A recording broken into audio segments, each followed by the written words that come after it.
EPS के वो हज़ारों नौजवान जिन्होंने इम्तिहान पास किया, अब उन्हें सिर्फ इंतज़ार नहीं बल्कि अपने हक़ के लिए पुरअमन आवाज़ बनना होगा।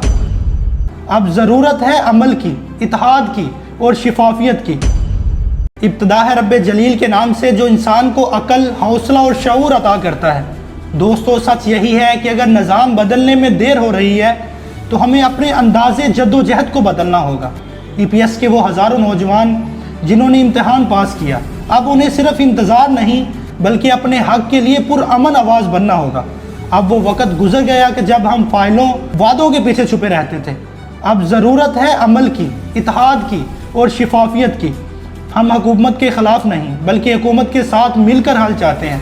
अगर तख़ीर हो रही है तो उसका मतलब ये नहीं कि हम खामोश रहें, बल्कि हमें एहतराम के साथ, दलील के साथ और इज्तिमाई अंदाज में अपनी बात रखनी चाहिए।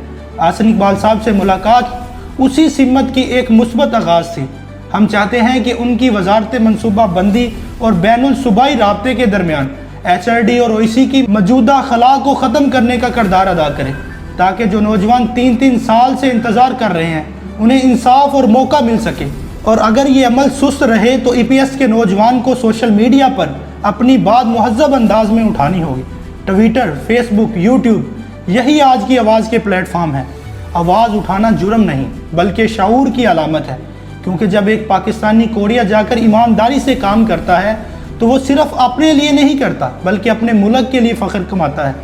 अब वक्त है कि हम सिर्फ फ़ाइलों के पीछे नहीं, निज़ाम की बेहतरी के लिए आगे बढ़ें।